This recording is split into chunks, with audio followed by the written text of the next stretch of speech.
नमस्कार, आप देख रहे हैं द हिंद 24 न्यूज और मैं हूं आपके साथ साक्षी निर्वाण। आइए नजर डालते हैं आज की कुछ खास खबरों पर। বিভাগের হাওয়া তুললেন মুখ্যমন্ত্রী।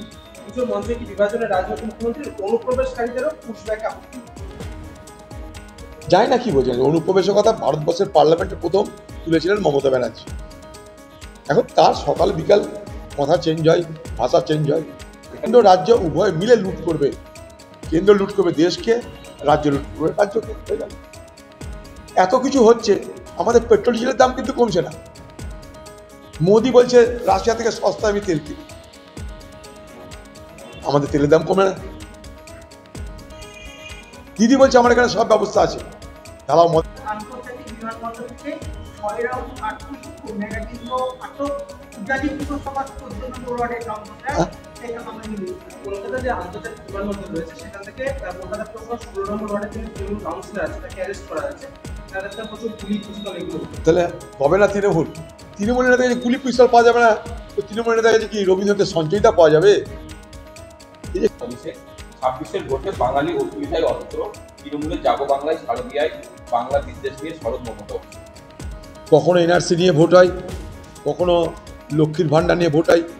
এবার সব কিছু মার্কেটে হারিয়ে গেছে, এবার বাঙালি নিয়ে ভোট করে। তাই দিদি কাঁদছে প্রতিদিন বাঙালি বাঙালি করে। রাজস্থানে কেউ মারা গেলে কাঁদার জন্যে লোক ভাড়া করা হয়, তাকে বলে রুদালি। তার চোখ দিয়ে জল পড়ে না, কিন্তু সে কাঁদবে। চারু মার্কেটে আজ সকালে কৃষি বোর্ডের অফিসের পাশে গুলি বিদ্ধ এবং তার গাড়ি। দেখুন, আজকে পশ্চিমবঙ্গের জন্যে যদি টিভির পর্দা খোলেন, যদি সংবাদপত্রের পাতা উল্টান, খুন, ধর্ষণ, লুট, দুর্নীতি, রাহাজানি, মারধর, অপহরণ, উচ্ছেদ, জোর করে মস্তানের হামলা, দিদির ভারতের অন্তর্ভুক্ত হবে এর জোরালো সওয়াল রাজনীতি। অপারেশন সিঁদুর এখনো শেষ হয়নি, এর ইঙ্গিত তো অপারেশন সিন্দুর শেষ হলো না,